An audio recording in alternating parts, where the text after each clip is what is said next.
नमस्कार साथियों, आप सभी का स्वागत है हमारे YouTube चैनल आपनो सिलेक्शन पॉइंट पर। साथियों, आज की जो क्लास है उसमें हम राजस्थान के इतिहास से संबंधित जो हमारा सेकंड लास्ट टॉपिक है प्रजामंडल आंदोलन, उसके बारे में चर्चा करेंगे। ठीक है, और प्रजामंडल आंदोलन जैसे ही कंप्लीट हो जाएगा उसके बाद में हमारा जो अंतिम इतिहास का जो टॉपिक है राजस्थान का एकीकरण, उसको भी कंप्लीट करेंगे। और उसके बाद में हम राजस्थान की कला संस्कृति, जिनके नोट्स अभी बन रहे हैं, उनकी क्लासें लगातार रहेगी। ठीक है, ये क्लासें सिर्फ और सिर्फ आरबीएसई, एनसीईआरटी और हिंदी ग्रंथ अकादमी के नोट्सों पर आधारित हैं। अन्यथा इसमें किसी भी प्रकार की फालतू की चीज़ें ऐड नहीं की गई हैं। नोट्स इस प्रकार के हैं कि कोई भी आप उसे बिना क्लास देखे हुए भी पढ़कर समझ सकते हो। ठीक है, लाइन टू लाइन नहीं है, हर बात को बड़े ही विस्तार पूर्वक से इसमें समझाया गया है। ठीक है, अगर आप पहली बार हमारे YouTube चैनल पर पधारे हो तो हमने राजस्थान के इतिहास से संबंधित अलग अलग प्ले लिस्ट हमारे YouTube चैनल आपनो सिलेक्शन पॉइंट पर अपलोड कर दी है। आप वहां से उसे एक बार अवश्य देखना। ठीक है, और इसके अलावा हमने आर्थिक समीक्षा, बजट, कृषि एवं संबंधित क्षेत्र, स्वास्थ्य एवं उनसे संबंधित क्षेत्रों से संबंधित जो क्लासें हैं वो भी अपलोड कर दी हैं, जो कि हर एग्ज़ाम में महत्वपूर्ण है। और सेकंड ग्रेड के जो एग्ज़ाम है उसमें कृषि एवं संबंधित क्षेत्र से 1 या 2 प्रश्न अवश्य आते हैं, तो वो भी वहाँ पर आपके लिए बेहद महत्वपूर्ण है। तो वो क्लासें आप एक बार अवश्य देखना। ठीक है साथियों, तो चलिए हम शुरू करते हैं आज की क्लास को।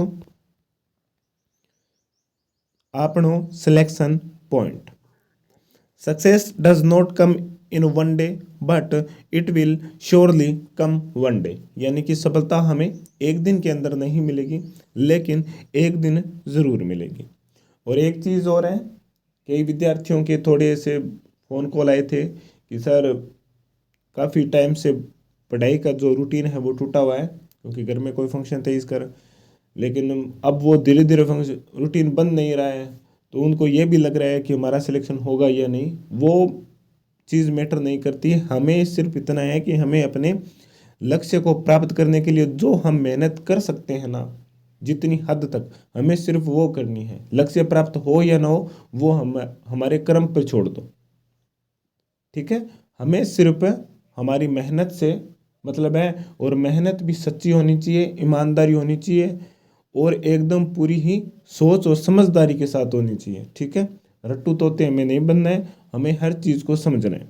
ठीक है, अभी जैसे सेकंड ग्रेड के एग्ज़ाम के 3 महीने रह गए हैं, तो इसमें मैं आपको एक बेस्ट तरीका बताता हूँ कि जितनी टॉपिक आपको किताबों से मिलते हैं एनसीईआरटी और आरबीएसई के, वो सिर्फ वहीं से पढ़ना। ठीक है, अदर गाइड का आप इस्तेमाल नहीं करना, इससे आपकी तैयारी बहुत अच्छी हो सकती है।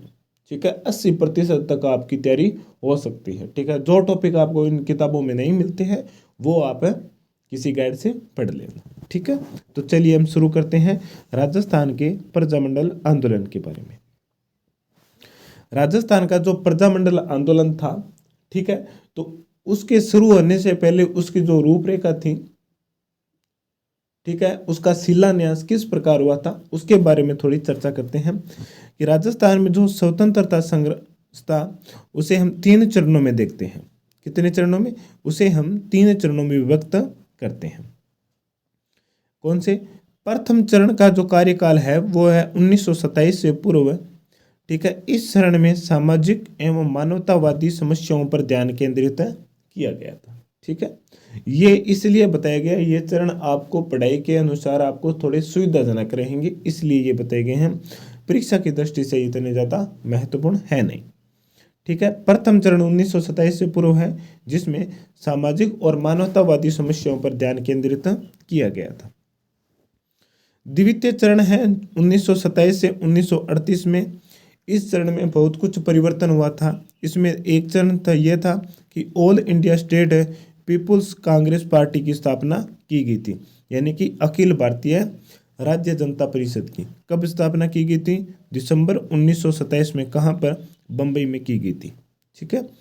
अखिल भारतीय राज्य जनता पार्टी परिषद यानी कि All India States People's Congress की स्थापना बम्बई में दिसंबर 1927 में की गई थी। ठीक है।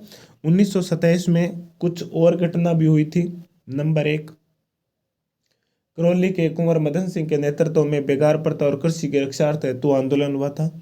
नंबर 2, जमनालाल बजाज के द्वारा चरखा संघ की स्थापना भी की गई थी, जिसका हमने जो राजनीतिक जन जागरण और प्रमुख स्वतंत्रता सेनानी से संबंधित जो टॉपिक था वहां पर इनके बारे में हमने अध्ययन किया था। ठीक है। अगले कड़ी में देखते हैं कि इस परिषद का उद्देश्य रियासतों में उत्तरदायी शासन की स्थापना और लोगों को लोकतांत्रिक अधिकार दिलाना था। ठीक है। अखिल भारतीय राज्य जनता परिषद का उद्देश्य क्या था? कि प्रत्येक रियासत में उत्तरदायी शासन की स्थापना करना। दूसरा उद्देश्य था कि लोगों को उनके लोकतांत्रिक अधिकारों को भी प्रदान करना था। ठीक है। चलिए अगले पॉइंट पर चलते हैं। इसी परिषद का 1931 में अजमेर में राम नारायण चौधरी के द्वारा प्रथम प्रांतीय अधिवेशन आयोजित करवाया गया था। इस परिषद का अखिल भारतीय राज्य जनता परिषद का प्रथम प्रांतीय अधिवेशन है वो कब हुआ था? 1931 में। कहाँ हुआ था? अजमेर में हुआ था। किसकी अध्यक्षता में करवाया गया था? तो रामनारायण चौधरी।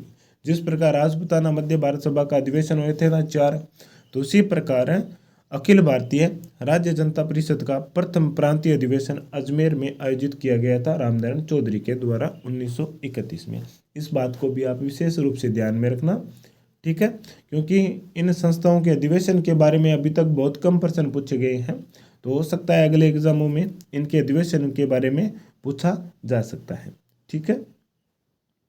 चलिए अगले पॉइंट पर देखते हैं हम कि 1938 में यानी कि इसी द्वितीय चरण में कांग्रेस का हरिपुरा अधिवेशन हुआ था। यह हरिपुरा सूरत गुजरात में स्थित है, जिसकी अध्यक्षता सुभाष चंद्र बोस ने की थी।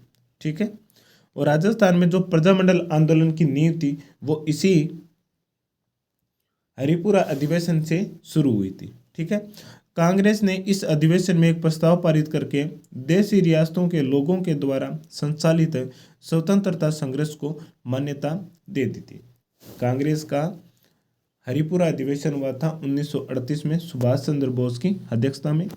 इस अधिवेशन ने जो देशी रियासत थी वहां पर प्रत्येक जनता, जो हमने जन जागृति आंदोलन में देखा कि किस प्रकार अपने लोकतांत्रिक अधिकार, उत्तरदायी शासन अधिकारों के लिए और अपनी मांगों के लिए अलग अलग जगहों पर आंदोलन कर रहे थे, तो उन आंदोलनों को राष्ट्रीय स्तर पर मान्यता दे दी थी। किसने? कांग्रेस के हरिपुरा अधिवेशन में। ठीक है। इस बात को आप विशेष रूप से ध्यान में रखना है। ठीक है। अगले पॉइंट पर चलते हैं। कांग्रेस के इस प्रस्ताव से देशी रियासतों में चल रहे आंदोलन प्रत्यक्ष रूप से कांग्रेस से जुड़ गए और राजनीतिक चेतना का विस्तार हो गए थे। अब तक जो आंदोलन हमने राजनीतिक जन जागरण में देखा था वो अप्रत्यक्ष रूप से कांग्रेस से जुड़े हुए थे। ठीक है। और वो अंदर ही अंदर चल रहे थे अपने ही स्तर पर। परंतु कांग्रेस के हरिपुरा अधिवेशन के बाद में ये आंदोलन कांग्रेस से जुड़ गए और उन्हें एक राष्ट्रीय स्तर पर भी मान्यता मिल गई और वहाँ की जनता को भी यह मान्यता मिल गई कि वो अहिंसात्मक रूप से अपने राज्य में उत्तरदायी और लोकतांत्रिक सरकार की स्थापना करने हेतु आंदोलन कर सकते हैं। ठीक है। इस चीज की स्वीकृति कब मिली थी? कांग्रेस के हरिपुरा अधिवेशन में। प्रजामंडलों की स्थापना हुई जिसने देशी शासकों के अधीन उत्तरदायी प्रशासन की मांग की थी। प्रजामंडल था, उनकी स्थापना इसी कांग्रेस के हरिपुरा अधिवेशन के बाद में शुरू हुई थी। ठीक है। हाँ, हालांकि कुछ रियासतें ऐसी भी थीं जिनका इस अधिवेशन से पूर्व में ही प्रजामंडल की स्थापना हो चुकी थी, परंतु उन्हें वापस पुनर्गठित किया गया था। तृतीय चरण को देखते हैं कि इस चरण में 1938 से 1949 के बीच का है। इस काल में राजस्थान के विभिन्न रियासतों में प्रजामंडल या प्रजा परिषदों की स्थापना हुई तथा राजनीतिक अधिकारों और उत्तरदायी प्रशासन के लिए आंदोलन भी शुरू किए गए थे। ठीक है। तीसरे चरण में, प्रथम चरण में क्या हुआ था? 1927 से पूर्व इसमें समाजवादी और मानवतावादी सोच की जो समस्या थी उनका निवारण किया गया था। द्वितीय चरण वो था जिसमें कुछ संस्थाएं स्थापित की गई थी, जैसे अखिल भारतीय राज्य जनता परिषद 1927 में, और इस परिषद के बाद में राज्यों में लोगों को उनके उत्तरदायी शासन स्थापित करने, लोकतांत्रिक अधिकार देने के लिए आंदोलन प्रारंभ हो गए थे और उनकी मांगों को स्वीकार कर लिया गया था। इसके बाद में इसी दूसरे अधिवेशन में क्या हुआ था, 1938 में कांग्रेस का हरिपुरा अधिवेशन हुआ था, जो कि सूरत में हुआ था। ठीक है, जिसकी अध्यक्षता सुभाष चंद्र बोस ने की थी। और ये आंदोलन है एक प्रकार से राजस्थान में प्रजामंडल आंदोलन की एक प्रकार से शुरुआत थी। और इसी आंदोलन में कांग्रेस ने ये मान्यता दे दी कि प्रत्येक रियासत में जो राजनेता है, जो अपने राजनीतिक अधिकार, सामाजिक अधिकारों के लिए प्रयासरत है, वो अहिंसात्मक रूप से आंदोलन कर सकते हैं, उनको हम मान्यता देंगे, उनका सहारा हम बनेंगे। ठीक है, और उसी के बाद में प्रजामंडल की स्थापना विभिन्न रियासतों में प्रारंभ हो गई थी। ठीक है, और तृतीय चरण वो है 1938 से 1949 के बीच में, जिस काल में राजस्थान की प्रमुख रियासतों के में प्रजामंडलों की स्थापना हुई थी। ठीक है, ये था हमारा राजस्थान के प्रजामंडल को की जो शुरुआत की जो कड़ी थी उनके बारे में। अब हम राजस्थान की विभिन्न रियासतों में जो प्रजामंडल आंदोलन हुए थे उनके बारे में बड़े ही विस्तार पूर्वक से अध्ययन करेंगे। कब स्थापना हुई, किसने स्थापना की, इसकी स्थापना करने में किन किन परिस्थितियों का सामना करना पड़ा था, कब इन्हें अमान्य घोषित कर दिया था, इन सभी के बारे में पढ़ेंगे। कौन कौन से इनके सदस्य थे, कौन कौन से इनके महिला सदस्य थे, इन सभी के बारे में पढ़ेंगे। और ये सभी पॉइंट आपको एग्जाम की दृष्टि से आपके लिए बहुत महत्वपूर्ण हैं। ठीक है, तो शुरुआत करते हैं सबसे पहले मेवाड़ प्रजामंडल की। मेवाड़ में आप सभी को पता है कि हमने जो किसान आंदोलन, जनजातीय आंदोलन किया था, तो जन जागृति की जो शुरुआत थी मेवाड़ रियासत में वो सबसे पहले आ चुकी थी। और जो बिजोलिया किसान आंदोलन था, भारतवर्ष का सबसे बड़ा किसान आंदोलन था, उससे ही जन जागृति की शुरुआत हुई थी मेवाड़ में। मेवाड़ में जन जागृति की जो पृष्ठभूमि थी वो किसान आंदोलन और जनजातीय आंदोलन से बनी हुई थी। एक बात और बताता हूँ, अगले एग्जामों में जनजातीय आंदोलन से महत्वपूर्ण प्रश्न पूछे जा सकते हैं। ठीक है, तो हमारी जो क्लास थी उसमें हमने जनजातीय आंदोलन से महत्वपूर्ण पॉइंट भी करवाए थे, आप उन्हें एक बार अवश्य देखना, वो आपके लिए बेहद महत्वपूर्ण रहेंगे। ठीक है, जब कांग्रेस के हरिपुरा अधिवेशन में राजनीतिक संगठन की स्थापना के द्वार खुल गए थे, तब माणिक्यलाल वर्मा ने इसके हेतु प्रयास किया था कि हम भी अपने राज्य यानी कि मेवाड़ रियासत में प्रजामंडल की स्थापना करेंगे, राजनीतिक अधिकारों के लिए मांग करेंगे और जो विभिन्न प्रकार के कुप्रशासनिक नियम हैं उनको समाप्त करने का प्रयास करेंगे। ठीक है, चलिए आगे चलते हैं। और एक चीज़ बता देता हूँ कि हमारी क्लासें हैं वो प्रतियोगी परीक्षाओं की अच्छी तैयारी करने के लिए मूल किताबों पर आधारित है। यहाँ पर आपको महत्वपूर्ण अध्ययन सामग्री मिलेगी। ठीक है, इस बात का आप विशेष रूप से ध्यान रखना कि यहाँ पर और किसी भी गाइड का इसमें इस्तेमाल नहीं किया गया है। आप ये चीज़ नोट कर लेना, पिछले एग्जामों में अभी एक सहायक केमिस्ट्री डिपार्टमेंट में एग्ज़ाम हुआ था, उसमें राजस्थान के हिस्ट्री से संबंधित 4 से 5 प्रश्न थे। ठीक है, वो 4 से 5 प्रश्न हमारे जो नोट्स थे हमने करवाए थे उनमें से ही आए थे। ठीक है, मैं ये नहीं कह रहा हूँ कि वो मेरे पर्सनल नोट्स थे, वो नोट्स इस प्रकार है कि वो मूल किताबों से बने हुए थे। ठीक है, तो ये बताना चाहता हूँ कि मूल किताबों से बाहर नहीं जाएगा। ठीक है, और मूल किताबें अभी आपको पढ़ने में थोड़ी समस्या हो सकती है क्योंकि 6 से 12 तक पहले उन्हें अगर हमारे पास नहीं है तो इधर उधर से उसे इकट्ठा करो और उसके बाद में पढ़ो। तो इसके लिए आपको इन सभी का निचोड़ है वो एक क्लास में मिल रहा है और ये आपके लिए बेहद महत्वपूर्ण रहेंगे। मेवाड़ प्रजामंडल की स्थापना 24 अप्रैल 1938 को माणिक्यलाल वर्मा ने बलवंत सिंह मेहता के निवास स्थान साहित्य कुटीर में अपने सहयोगी बलवंत सिंह मेहता, बुरेलाल ब्याह, भवानी शंकर वैद्य, हीरालाल कोठारी और रमेश चंद्र व्यास की आदि की एक बैठक बुलाई गई थी। उस दौरान की गई थी किसकी? मेवाड़ प्रजामंडल की स्थापना। तो मेवाड़ प्रजामंडल की स्थापना कब की गई थी? 24 अप्रैल 1938 के दिन। ठीक है, कहाँ पर? बलवंत सिंह मेहता के निवास स्थान साहित्य कुटीर में। इनके जो संस्थापक सदस्य थे वो कौन कौन थे? बलवंत सिंह मेहता, बुरेलाल ब्याह, रमेश चंद्र व्यास, हीरालाल कोठारी और भवानी शंकर वैद्य। इन सभी का नाम आपको याद रखना है, क्योंकि प्रजामंडल इनका संबंध मेवाड़ प्रजामंडल से है। और प्रश्न इस प्रकार के पूछे जा सकते हैं कि मेवाड़ प्रजामंडल से संबंधित निम्नलिखित में से व्यक्ति कौन सा है या कौन सा नहीं है। ठीक है। और इसी बैठक के दौरान मेवाड़ प्रजामंडल की स्थापना की गई थी और बलवंत सिंह मेहता को इस प्रजामंडल का अध्यक्ष चुना गया था।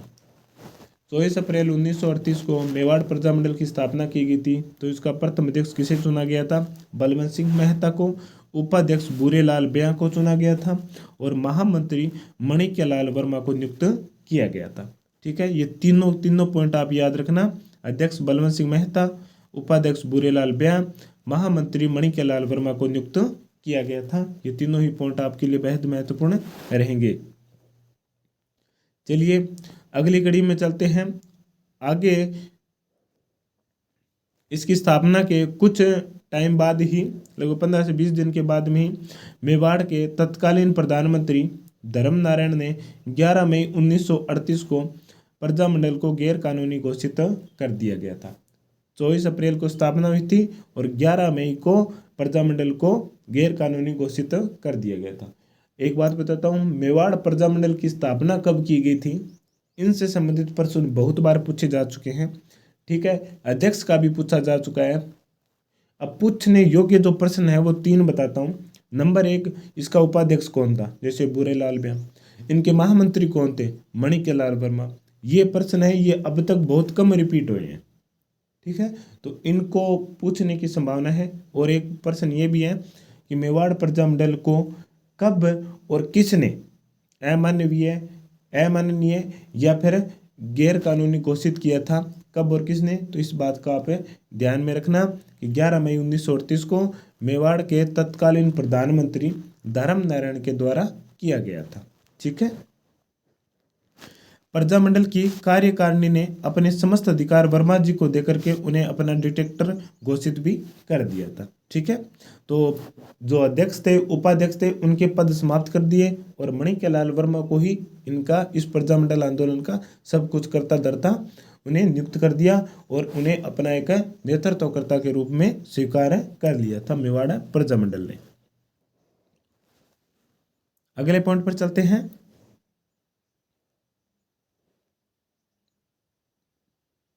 मेवाड़ सरकार ने इस पर वर्मा जी को मेवाड़ से निष्कासित कर दिया था और वो इसके बाद में कहाँ जाकर रहने लगे थे, अजमेर रहने लगे थे। ठीक है, तो मेवाड़ प्रजामंडल के द्वारा माणिक्यलाल वर्मा को डिक्टेटर घोषित होने के बाद में मेवाड़ सरकार ने माणिक्यलाल वर्मा के विचारों पर रोक लगाने के लिए क्या किया कि उन्हें अजमेर मेवाड़ से निकाल करके अजमेर भेज दिया गया और वो वहीं पर जाकर के रहने लगे थे, क्योंकि मेवाड़ के नज़दीक में था। और माणिक्यलाल वर्मा ने मेवाड़ प्रजामंडल के जो आंदोलन का जो नेतृत्व था वो अजमेर में रहकर किया था। ठीक है, चलिए अगले पॉइंट पर चलते हैं।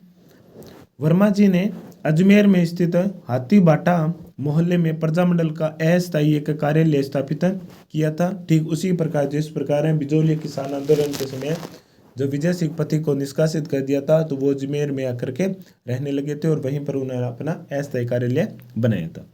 ठीक है, वर्मा जी ने अजमेर से ही मेवाड़ का वर्तमान शासन नामक एक पुस्तिका प्रकाशित की थी, जिसमें उन्होंने मेवाड़ शासन की कटु आलोचना की थी तथा मेवाड़ प्रजामंडल पर लगाई गई पाबंदी भी हटाने की मांग की थी। ठीक है, तो इस पुस्तक का नाम आप विशेष रूप से याद रखना कि माणिक्यलाल वर्मा ने प्रजामंडल के दौरान मेवाड़ का वर्तमान शासन पुस्तक का प्रकाशन कहाँ से किया था। ठीक है, अब ज़्यादातर क्या होगा कि जिसका पढ़ा नहीं होगा वो क्या करेगा कि माणिक्यलाल वर्मा मेवाड़ से संबंधित है तो उन्होंने मेवाड़ से किया होगा, परंतु वहाँ पर हम वो गलती कर बैठेंगे। और इसका प्रकाशन कहाँ से हुआ था, अजमेर से किया गया था। इस बात का विशेष रूप से ध्यान रखना कि अजमेर से मेवाड़ का वर्तमान शासन नामक एक पुस्तिका का प्रकाशन किया गया था। किसके द्वारा, माणिक्यलाल वर्मा के द्वारा। ये पुस्तक उसी प्रकार की है जिस प्रकार जोधपुर से जैन नारायण व्यास ने पोपाबाई की पोल नामक एक पुस्तिका का प्रकाशन किया था।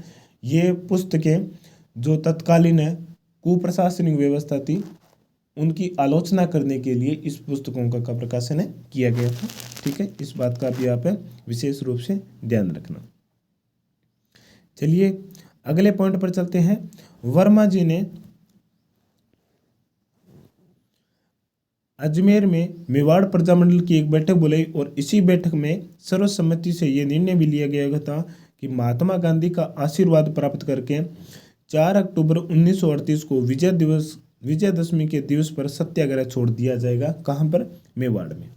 क्योंकि स्वयं माणिक्यलाल वर्मा तो मेवाड़ जा नहीं सकते थे, तो उन्होंने अपने सभी कार्यकर्ताओं जैसे रमेश चंद्र हो गया, बुरेलाल ब्याह हो गया, हीरालाल कोठारी हो गया, भवानी शंकर वैद्य हो गया, बलवंत सिंह मेहता हो गया, इन सभी को कहाँ पर बुलाया? अजमेर में बुलाया और उनकी वहाँ पर एक मीटिंग ली, बैठक बुलाई और उसमें यह निर्णय लिया गया था कि 4 अक्टूबर 1938 का दिन, जिस दिन क्या होता है विजयदशमी का त्यौहार है, उस दिन हम मेवाड़ रियासत में सत्याग्रह का आंदोलन छेड़ देंगे। ठीक है, और प्रजामंडल ने इसकी समस्त जिम्मेदारी यानी कि गांधी जी का आशीर्वाद लेने के लिए क्या किया?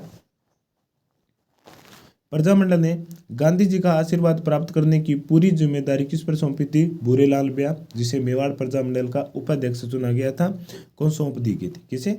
बुरेलाल ब्याह को।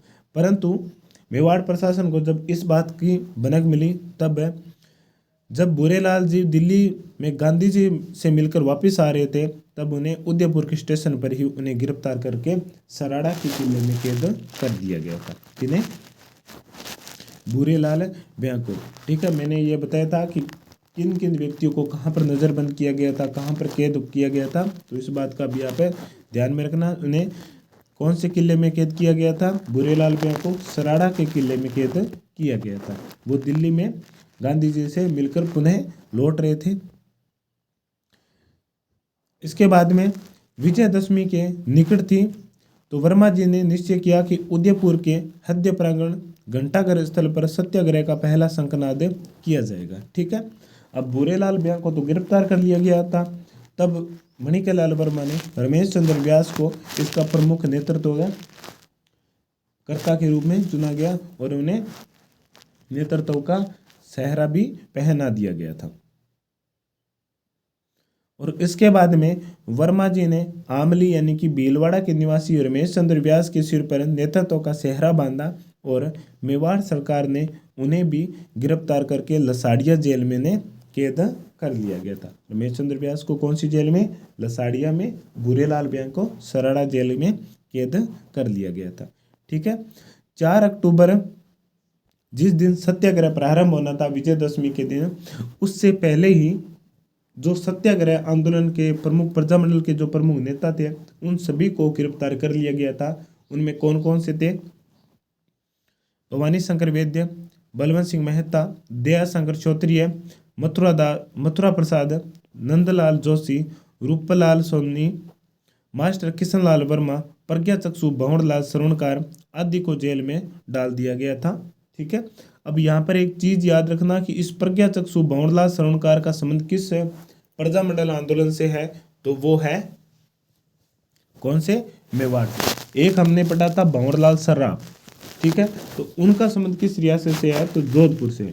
ये नाम चुनिंदे नाम है और जिन्होंने अपनी महत्वपूर्ण भूमिका निभाई थी प्रजामंडल में, राजनीतिक जन जागरण में, तो इनसे संबंधित पर्सन अभी तक पूछे भी गए हैं कई एग्जामों में और पूछे भी जा सकते हैं। तो इसका आप विशेष रूप से ध्यान में रखना, कंफ्यूज नहीं होना है। प्रज्ञाचक्षु भंवरलाल श्रवणकार का संबंध मेवाड़ से है और भंवरलाल सर्राफ का संबंध जोधपुर यानी कि मारवाड़ रियासत से है।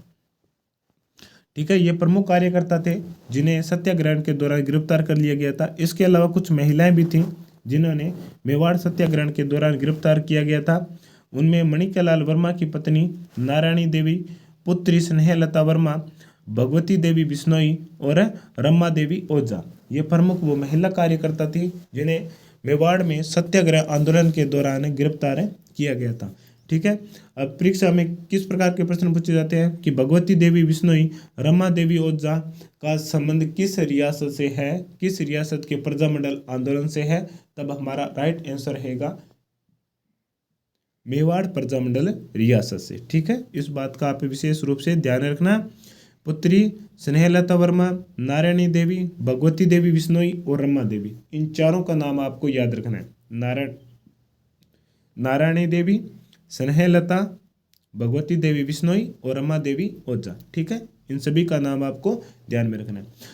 वर्मा जी इस समय क्या थे, मेवाड़ से निष्कासित थे, तो वो कहाँ पर थे, अजमेर थे, और अजमेर से ही इस आंदोलन का संचालन कर रहे थे।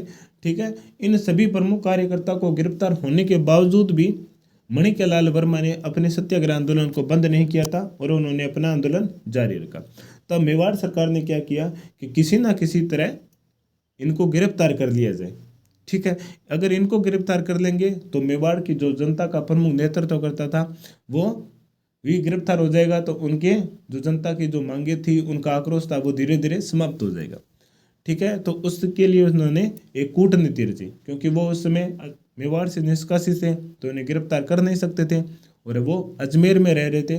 तो उन्होंने क्या किया, मेवाड़ सरकार ने अपने किसी गुप्तचरों के माध्यम से मणिक्यलाल वर्मा को मेवाड़ और अजमेर की एक सीमा लगती है देवली, वहां पर उन्हें लाया गया था और उन्हें मेवाड़ के रियासत में आना स्वीकार करते हुए, एक अपराध मानते हुए उन्हें गिरफ्तार कर लिया गया था। किन्हें, मणिक्यलाल वर्मा को। ठीक है, अब देखते हैं इनके बारे में लाइन टू लाइन। 2 फरवरी 1939 को मेवाड़ सरकार के जासूस वर्मा जी को अजमेर के देवली नामक स्थान पर मेवाड़ की सीमा में ले आए थे और इसी दौरान वर्मा जी को गिरफ्तार कर लिया गया था, क्योंकि पहले कोई कारण नहीं था। ठीक है, नंबर 1, दूसरा वो अन्य रियासत में रह रहे थे।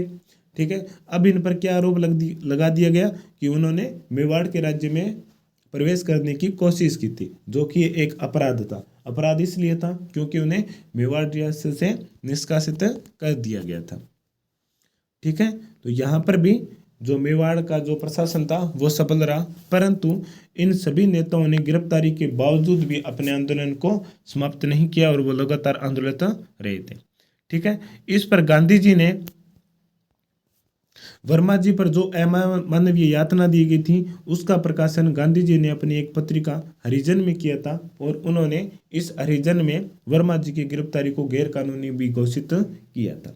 ठीक है, अब यहाँ पर इस हरिजन पत्रिका के बारे में एक बात बता देता हूँ कि राजस्थान में जिन भी कार्यकर्ताओं पर, सामाजिक कार्यकर्ता या राजनीतिक कार्यकर्ता या राजस्थान की प्रमुख रियासतों में जिस प्रकार का भी शोषण हुआ था, ठीक है, गांधी जी से अगर संबंधित पूछा जाए कि गांधी जी ने किस पत्रिका में उनके विचारों का और उनके शोषण का प्रकाशन किया था, तब आपका उत्तर एक ही होना चाहिए, वो है हरिजन पत्रिका।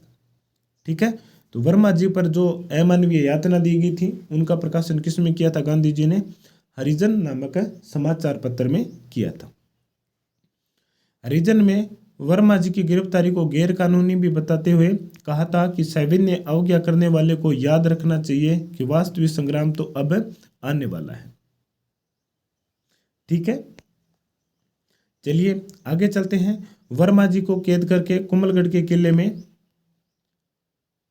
भेज दिया गया था और 8 फरवरी 1940 को इन्हें रिहा कर दिया गया था। हमने पहले पढ़ा था बुरेलाल ब्याह सराड़ा के किले में, उसके बाद में हमने रमेश चंद्र व्यास के बारे में पढ़ा दसाड़िया के किले में, और उसके बाद में हमने पढ़ा मणिक्यलाल वर्मा जिन्हें कुंभलगढ़ के किले में कैद कर दिया गया था। कुंभलगढ़ का किला जिसका निर्माण महाराणा कुंभा के द्वारा करवाया गया था। ठीक है, इसी बीच मेवाड़ का जो तत्कालीन प्रधानमंत्री था धर्मधारण, जिन्होंने मेवाड़ प्रजामंडल पर उसे गैर कानूनी घोषित किया था 11 मई 1938 के, उसे हटा करके बीकानेर के तत्कालीन शासक महाराणा गंगा सिंह की सलाह पर टी विजय राघवाचारी को प्रधानमंत्री बनाया गया था मेवाड़ का। ठीक है, ये कुछ ज़्यादा महत्वपूर्ण पॉइंट नहीं है पर आप इसे ध्यान में रखना। इसके बाद में मेवाड़ सरकार के द्वारा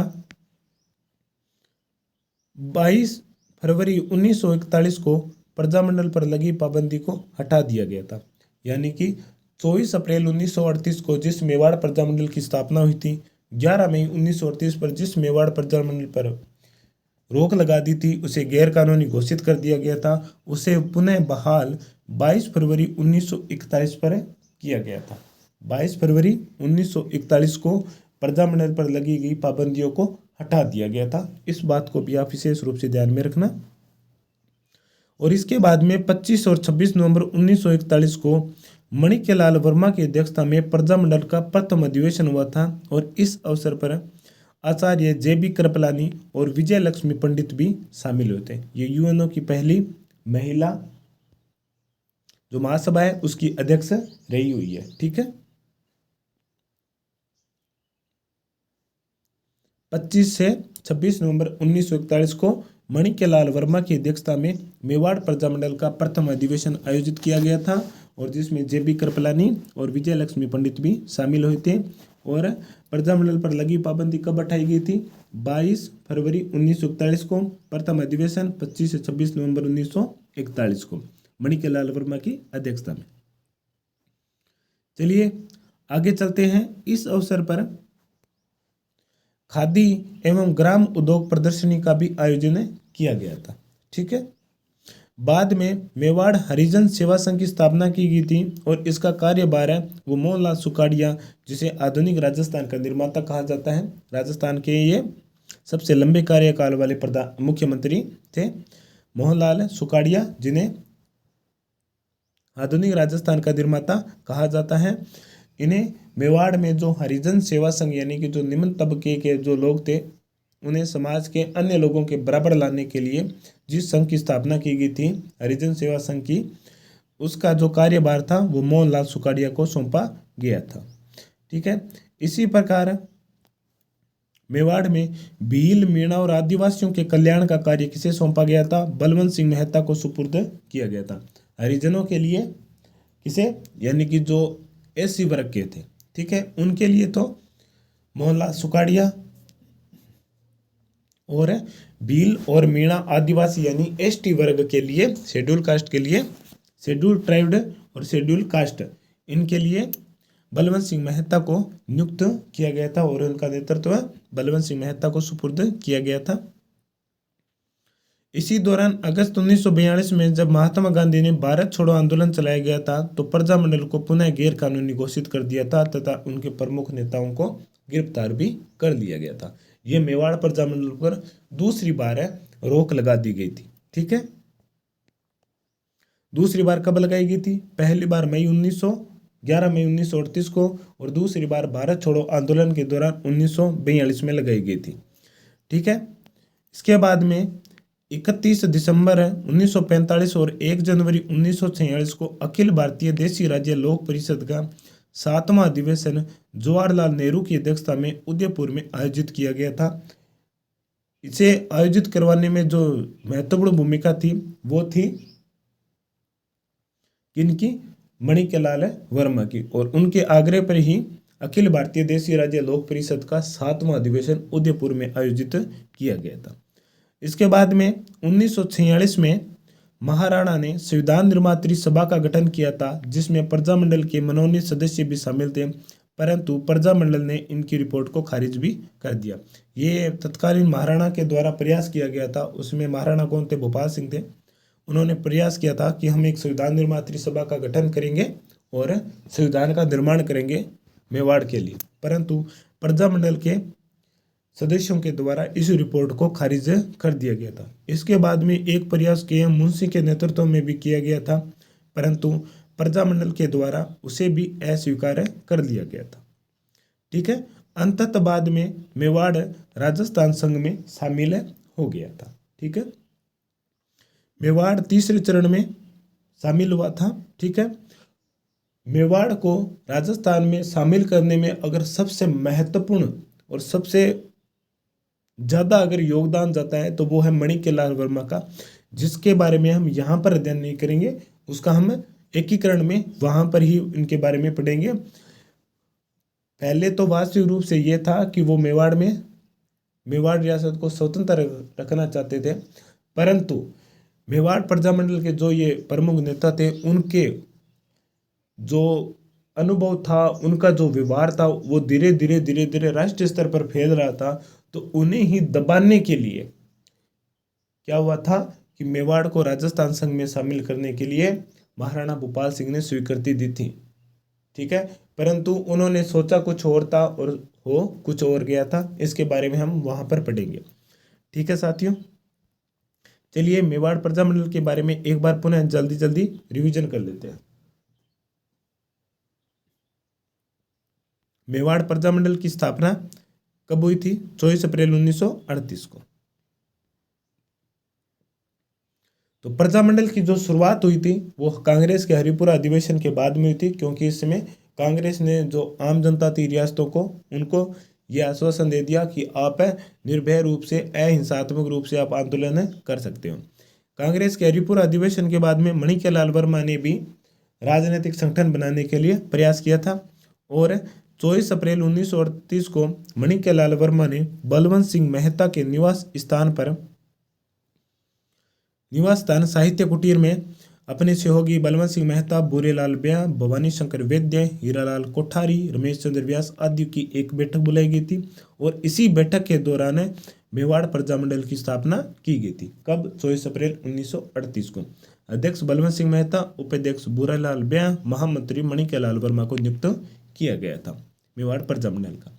इसके बाद में तत्कालीन प्रधानमंत्री मेवाड़ के धर्मनारायण 11 मई 1938 को प्रजामंडल को गैरकानूनी घोषित कर देता है और प्रजामंडल की कार्यकारिणी ने अपने जो समस्त अधिकार थे वो वर्मा जी को देकर उन्हें अपना डिक्टेटर भी नियुक्त कर दिया था। इस पर मेवाड़ सरकार ने क्या किया? मणिक्यलाल वर्मा को मेवाड़ से निष्कासित कर दिया और वर्मा जी अजमेर जाकर के रहने लगे थे और वहीं से ही इस प्रजामंडल आंदोलन का नेतृत्व किया था। वर्मा जी ने अजमेर स्थित हाथीबाटा मोहल्ले में प्रजामंडल का एक अस्थायी कार्यालय बनाया था और अजमेर से ही उन्होंने मेवाड़ का वर्तमान शासन नामक एक पुस्तिका का प्रकाशन किया था, जिसमें मेवाड़ प्रशासन की कटु आलोचना की गई थी और जो मेवाड़ प्रजामंडल पर जो पाबंदी लगाई गई थी उसे भी हटाने की मांग की थी। इसके बाद में वर्मा जी ने अजमेर में मेवाड़ प्रजामंडल की एक बैठक बुलाई और इस बैठक में सर्वसम्मति से निर्णय लिया गया था कि महात्मा गांधी का आशीर्वाद प्राप्त करके 4 अक्टूबर 1938 को विजयदशमी के दिन सत्याग्रह आंदोलन छेड़ देंगे। ठीक है, तो इस पर गांधी जी के आशीर्वाद को लेने हेतु बुरेलाल ब्याह की जिम्मेदारी दी गई थी और वो गांधी जी से मिलने कर कहाँ गए थे? दिल्ली गए थे। बुरेलाल ब्याह पर जिम्मेदारी सौंपी गई थी। जब बुरेलाल ब्याह दिल्ली में गांधी जी से मिलकर वापस लौट रहे थे तो उन्हें उदयपुर स्टेशन पर ही मेवाड़ प्रशासन के द्वारा गिरफ्तार कर लिया गया था और उन्हें सराड़ा के किले में कैद कर दिया गया था। ठीक है,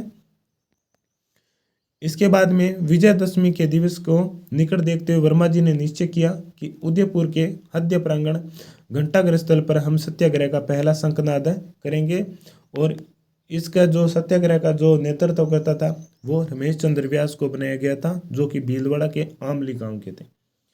वर्मा जी ने आमली भीलवाड़ा के निवासी रमेश चंद्र व्यास के सिर पर नेतृत्व का सेहरा बांधा और मेवाड़ सरकार ने इन्हें गिरफ्तार कर लसाड़िया जेल में बंद कर दिया गया था। इसके बाद में 4 अक्टूबर 1938 से प्रारंभ सत्याग्रह के दौरान प्रजामंडल के जो प्रमुख नेता थे, जिनमें नाम आता है भवानी शंकर वैद्य, बलवंत सिंह मेहता, दयाशंकर क्षत्रिय, मथुरा प्रसाद, नंदलाल जोशी, रूपलाल सोनी, मास्टर किशनलाल शर्मा, प्रज्ञा चक्षु भंवरलाल श्रवणकार, जिसका नाम आप विशेष रूप से याद रखना है, इन सभी को गिरफ्तार करके जेल में डाल दिया गया था। इसके अलावा जो महिला कार्यकर्ता थी, जिनमें नाम आता है नारायणी देवी, मणिक्यलाल वर्मा की धर्मपत्नी और उनकी पुत्री स्नेहलता, इसके अलावा भगवती देवी बिश्नोई और रमा देवी ओझा, इन सभी को भी सत्याग्रह के दौरान गिरफ्तार कर लिया गया था। परंतु इसके बावजूद सत्याग्रह का मेवाड़ के जो सत्याग्रह था उसका नेतृत्व वर्मा जी अजमेर से लगातार कर रहे थे। ठीक है, इस पर 2 फरवरी 1939 को मेवाड़ सरकार के जासूस वर्मा जी को अजमेर के देवली नामक स्थान पर मेवाड़ की सीमा में ले आए थे और इसी दौरान वर्मा जी को गिरफ्तार कर लिया गया था, क्योंकि मेवाड़ में प्रवेश पर निषेध लगाया हुआ था। किस पर? मणिक्यलाल वर्मा पर।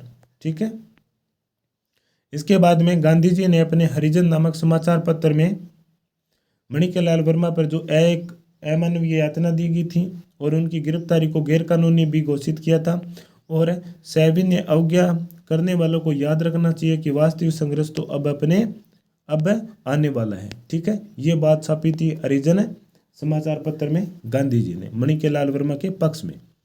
इसके बाद में वर्मा जी को कुंभलगढ़ के किले में कैद कर लिया गया था 8 फरवरी 1940 को उन्हें रिहा कर दिया गया था। इसी दौरान मेवाड़ महाराणा ने धर्मनारायण को, जो तत्कालीन प्रधानमंत्री थे, उन्हें हटा करके बीकानेर के महाराणा गंगा सिंह की सलाह पर टी विजय राघवाचारी को प्रधानमंत्री नियुक्त किया गया था। चलिए अगली कड़ी में देखते हैं। इसके बाद में 22 फरवरी 1941 को प्रजामंडल पर लगी पाबंदियों को हटा दिया गया था। जो मई 1938 में लगी थी वो 22 फरवरी 1941 यानी कि लगभग 3 सालों के बाद में हटा दी गई थी। और इसके बाद में 25 और 26 नवंबर 1941 को माणिक्यलाल वर्मा की अध्यक्षता में प्रजामंडल का प्रथम अधिवेशन भी बुलाया गया था। और इस अवसर पर जे.बी. कृपलानी आचार्य और विजय लक्ष्मी पंडित भी इस सम्मेलन में शामिल हुई थी। ठीक है। इसी अवसर पर खादी एवं ग्राम उद्योग प्रदर्शनी का भी आयोजन किया गया था। बाद में मेवाड़ में हरिजन सेवा संघ की स्थापना की गई थी, जिसका कार्यभार मोहनलाल सुकाड़िया को सौंपा गया था। और इसके अलावा भील और मीणा आदिवासियों के कल्याण का कार्य बलवंत सिंह मेहता को सौंपा गया था। अगस्त 1942 में जब भारत छोड़ो आंदोलन शुरू हुआ था तो इसी बीच प्रजामंडल को पुनः गैरकानूनी घोषित कर दिया गया था और उनके प्रमुख नेताओं को भी गिरफ्तार कर लिया गया था। ठीक है। इसी दौरान 31 दिसंबर 1945 और 1 जनवरी 1946 को अखिल भारतीय देशी राज्य लोक परिषद का 7वां अधिवेशन जवाहरलाल नेहरू की अध्यक्षता में उदयपुर में आयोजित करवाया गया था। ठीक है। चलिए आगे चलते हैं। 1946 में महाराणा ने संविधान निर्मात्री सभा का गठन किया था, जिसमें प्रजामंडल के मनोनीत सदस्य भी शामिल थे, परंतु प्रजामंडल ने उनकी रिपोर्ट को खारिज कर दिया गया था। ठीक है। ये महाराणा का प्रयास था मेवाड़ में उत्तरदायी शासन की स्थापना हेतु अपना एक अलग से संविधान बनाने। इसके बाद में कन्हैयालाल मुंशी के द्वारा भी प्रयास किया गया था, परंतु इसे भी प्रजामंडल के द्वारा अस्वीकार किया गया था और अंततः मेवाड़ राजस्थान संघ में शामिल हो गया था तीसरे चरण में। ठीक है, जिसका हम एकीकरण के दौरान पढ़ेंगे। ठीक है साथियों, तो आज की क्लास को हम यहीं पर समाप्त करते हैं।